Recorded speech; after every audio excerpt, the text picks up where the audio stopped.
Okay, Mom, tell me about your career in softball. Well, my career in softball probably began in grade 3 when I hit the ball right clear across the field. And in my amazement, I just stared at it. I couldn't figure out how I hit the ball so far. And then in grade 4, I played shortstop for the Catholic school. And I didn't play baseball until I was 15. And, well, actually, no, that's not true. I was about 14, and the Senior B League came to my door and asked me if I wanted to play. And I said, sure, I'd like to play. I didn't know anything about Senior B. And I played for them, and I was running from first to second. And I wasn't supposed to run, but I was so excited, and I was so young, and I was so nervous that I just took off. And I took off, and I was running to second base, and the girl was a big girl, and she had the ball, and hit me right against the forehead, and I flew back, and I had concussion. That's not funny. No, it's not funny. And I woke up in the bus. There was someone with me, and they said, you know, you're a bit young, because I was quite tiny then at 14. And they said, maybe you should go and, you know, play junior baseball instead of Senior B. So I said, okay, and I never thought anything of it. I went to school, and Shirley Ramshaw was a schoolmate of mine. She came up to me, and she said, you know, Violet, my dad's coaching the West Kelowna Tigerettes team, junior, and I'm playing third base. She said, would you like to try out for the team? You know, we need a second baseman. So I said, sure. So I went and tried out, and I got on the team, and I was an all-star. I ended up being an all-star, and I hit the most home runs in junior, and I also had the highest batting average. And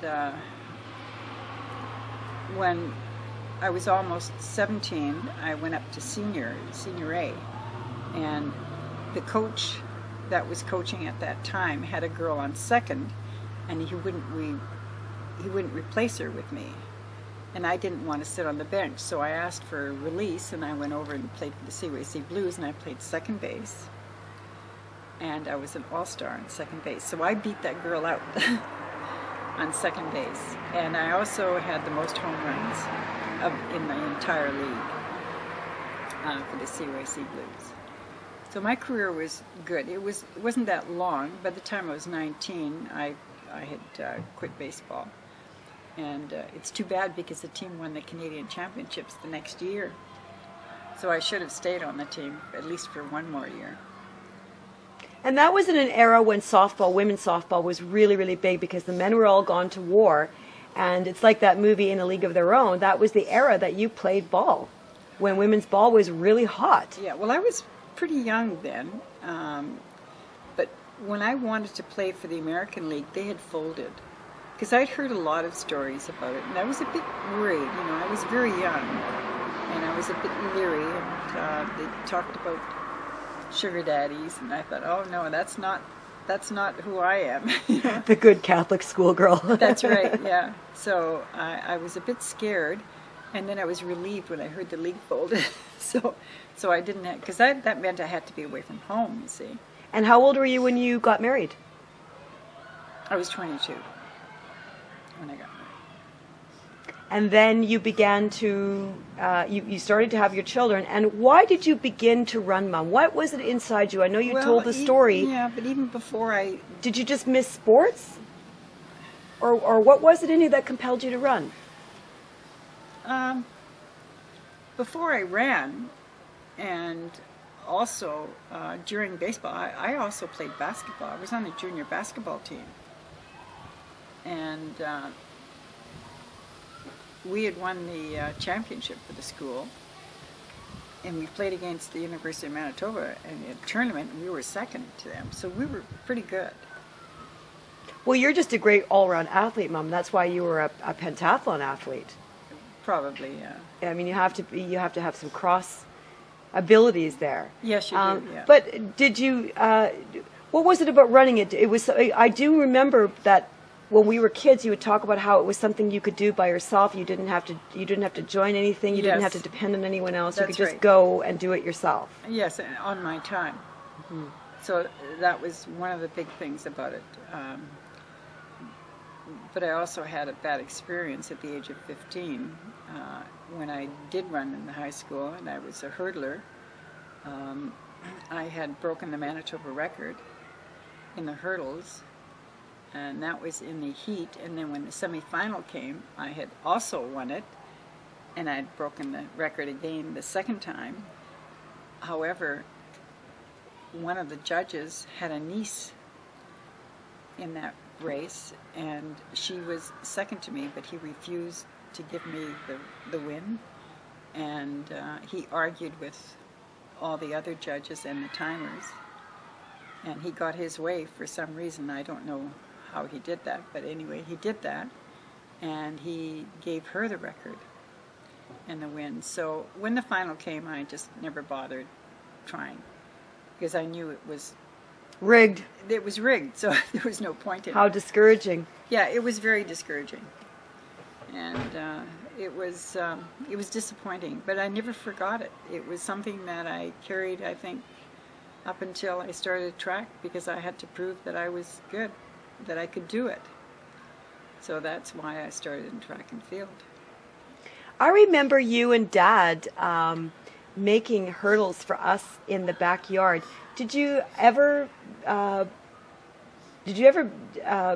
invent or create anything for yourself that was kind of new and innovative in training back then? Were there things that you did that you thought of on your own to do? Well, I did try and make some plastic hurdles, and they were quite good, except I couldn't get anybody to mass produce them. And I thought it was a good idea for young kids to do that so they wouldn't get hurt, because you can really hurt yourself on these wooden hurdles. And what it was the golf tubes that you put your golf clubs into, and I laid those across, and I had two flat feet, made out of wood, and I somehow stapled the plastic tubes on that, and I laid the other ones across the top, because I had made grooves in the two upright ones. And that way you can't hurt yourself. I remember it, Mom, because if you hit the top bar, you just knock it off. Yeah, and you would never get hurt.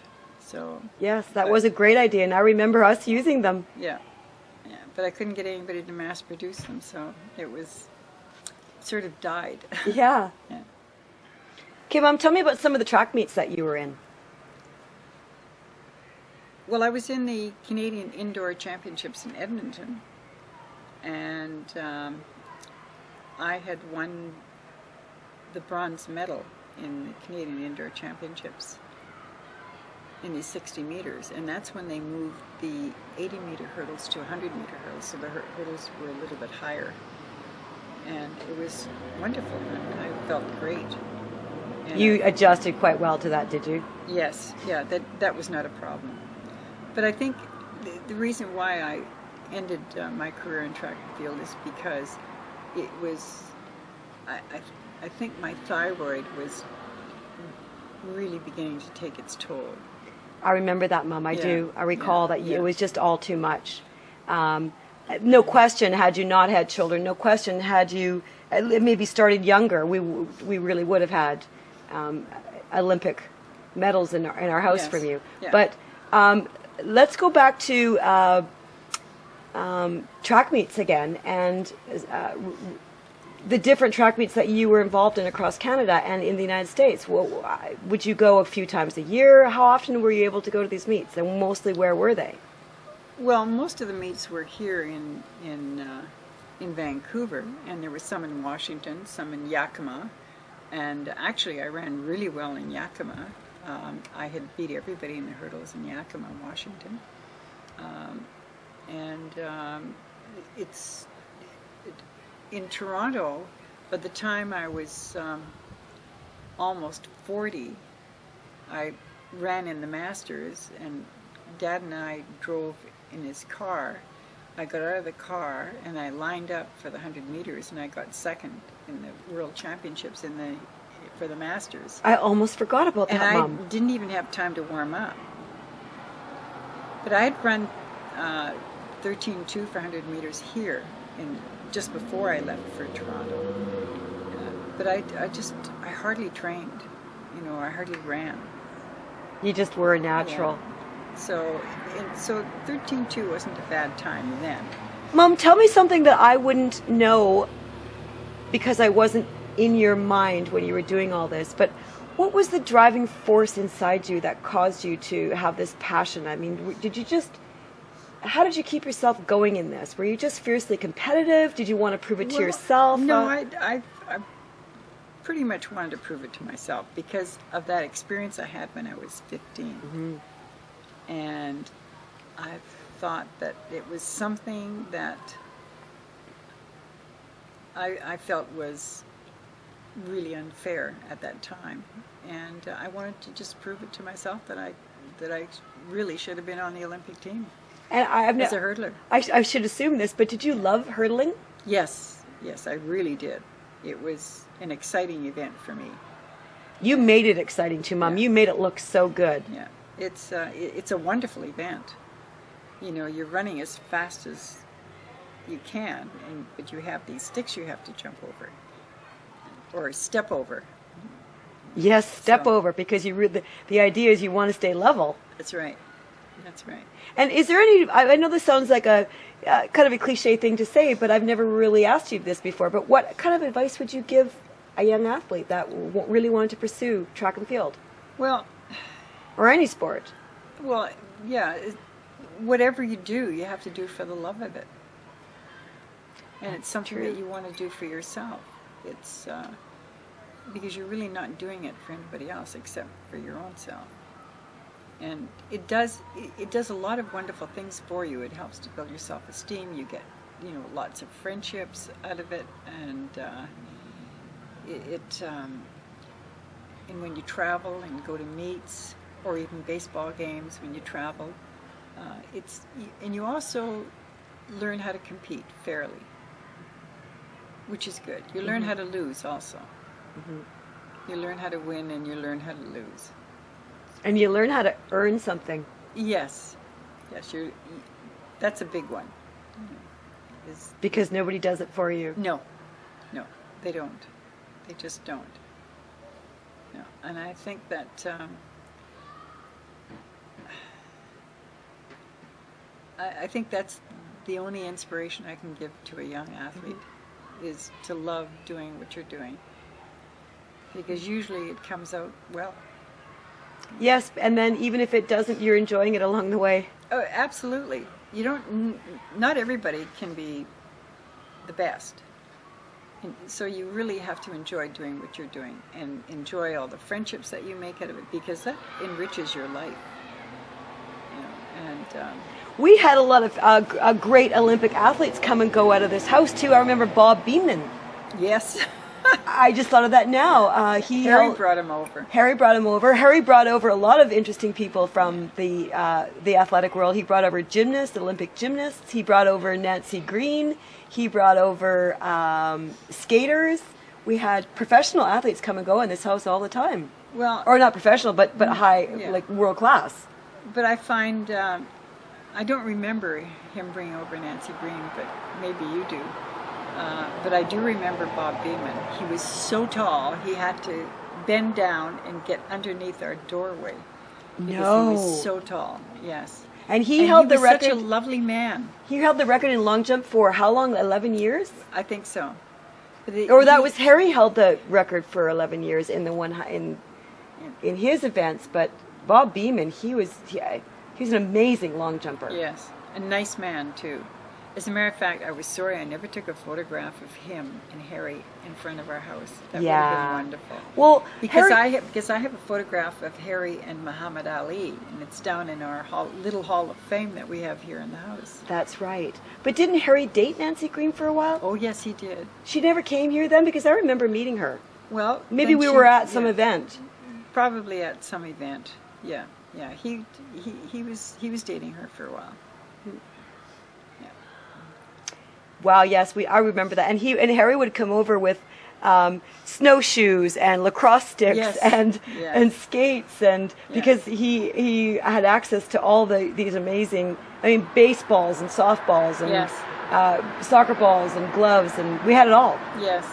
Yeah. No, he was very good to you kids. He would bring, Christmas time, he would bring a game of some sort that you could all play, not just one person. That's right. So he was very considerate that way. He lived with us for over a year. I remember he was like one of the kids. Yeah, he was. I'll never forget when I was so exhausted. I'd have all these all these clothes to wash and the diapers that I had to fold. I had to fold 10 years of diapers. And Harry would come over with this pile of clothes. And I looked at him and I said, Harry, there's the washing machine. There's the soap. And I showed him how to do his own laundry. I just couldn't do it. It was just too much. I didn't know that. That's so cute. Yeah, that was funny. But I do remember him when he was hanging around all the time. Yeah, he was great. He always thought our house was pretty crazy, and I think he liked that. He liked to just kind of sit back and watch us all be so wild because we had so much energy. We were all athletes. Well, he's had a tough time when he was younger, so I would guess for him it would be like watching a movie of some other family, but in real life. It was like that, wasn't it? He would sit in the corner chair and he would watch us. Yeah. He wanted to see the dynamics of our family. Yeah. There were a lot of dynamics. Yeah. And I know Dad should be here for this next story, so I'm going to turn this off. Okay. Oh, there he is. Dad. Okay, Dad, tell us where you met Mom. I didn't meet her, but the first time I saw her was in the high school hallway. We had a big old-fashioned school built along the architectural lines of British colleges. It was a two-story building. I was down on the main floor. I was standing there with 4 of my football buddies. Well, maybe someone other than just football guys. And we were watching the new grade 10 girls classes go by. We wanted to check out the new girls in the school. And I remember very clearly the school had big windows with big windowsills, the kind of windowsills you can sit on. The windowsills were about elbow high. And I was leaning back on the windowsills with both my elbows on the windowsill, watching the girls go by. And there were so many pretty new girls in the school. And one of the lovely fashion rules in those days at public schools was that girls in junior high school and high school had to wear skirts, black stockings and short skirts. And they looked so attractive in blouses. And the last room that we were waiting to see parade by us came along, and at the end of the line there was a girl right at the back of the line who was dropping her books. She had trouble. She dropped the book and then she picked it up, and as she started to walk she dropped another book, and that was all right in front of us. And it was wonderful because she had a great pair of legs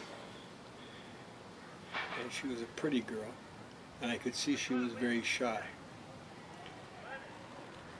And I said to the fellows, I really like that girl. That's the kind of girl I could marry.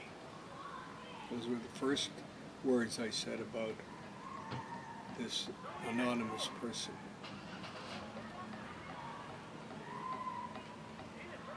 And what year of marriage are you in now? Is it 52? 54. 54 years of marriage now. And what was your first... Excuse me, 55. 55.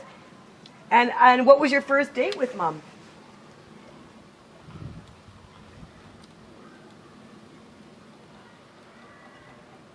Wasn't that the steakhouse story where she'd never had steak before? Yes.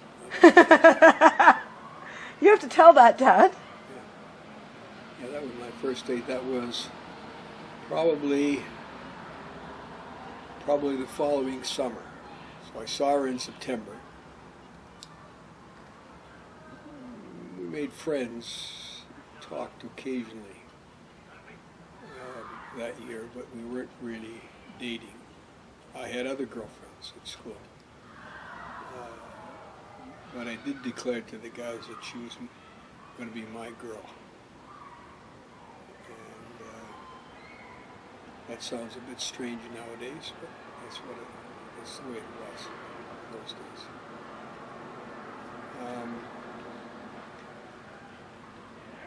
The reason that our first date had to be in the summer, I took her to the best restaurant in Winnipeg, which happened to be a well-known steakhouse, and very upscale, a place that I had only been to once in my life. But it was the summer because I was working in the summer, and in the summer I had money working in the meatpacking plant in Winnipeg. So I went to pick her up. We didn't have a car. I guess we went by bus. And it was wonderful. Her little brother screamed up. He opened the door. And he screamed upstairs and said, "There's a guy here to see you." And I could hear her lovely voice saying, "I'll be right down." And I heard 3 steps at the top of the stairs, and then she came down on her bum all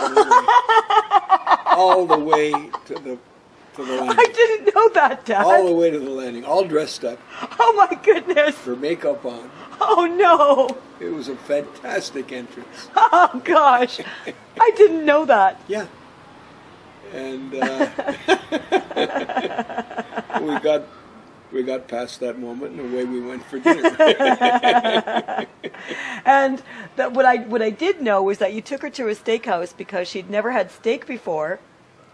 And what did she end up doing when you got to the steakhouse? She ordered chicken. That's such a mum story, it's unreal. And I thought it was a strange thing that she ordered chicken, but it wasn't disturbing for me. It was just strange because I had told her how wonderful the steaks were there. How old was she? Well, that was probably the first week of July, or the second week of July, because in those days I didn't write exams in high school, because if you had a certain grade standing, you were exempt from final exams, except for provincials, but for the school exams.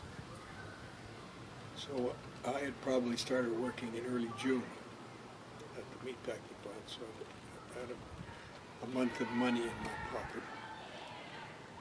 And so it was probably the first week of July when she was still 15. She didn't turn 16 until July 20th. But anyway, the food came, and her little wrinkled chicken was there on the plate, and my grand steak was there, all dressed up with things around it, and the waiter was a senior waiter. They had elderly men dressed in black and white shirts and that sort of thing. It was clear that this was our first date. I'm sure it was obvious.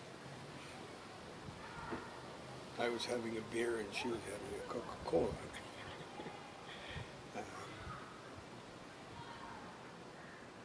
And he picked up the 2 plates. And Violet's eyes just became her her stare was a bug-eyed stare at the steak. And she expressed such surprise at a plate, at what a steak, a big steak really looked like, presented the way the restaurant was presenting it.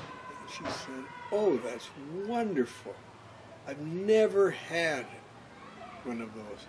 And the waiter, without any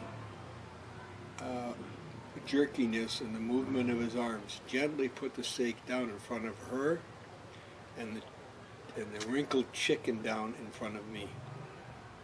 I didn't know that. Yeah. And he never looked at me, and I didn't look at him.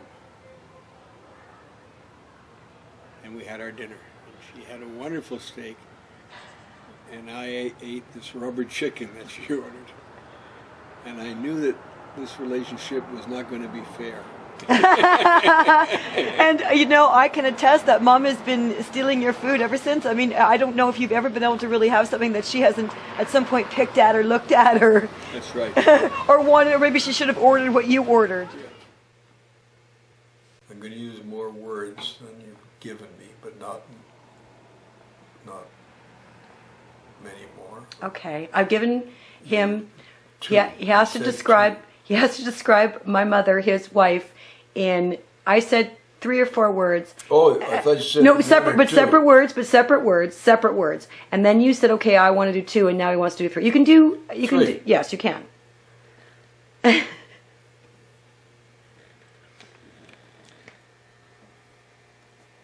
Was not only a physical characteristic, it was a psychological characteristic.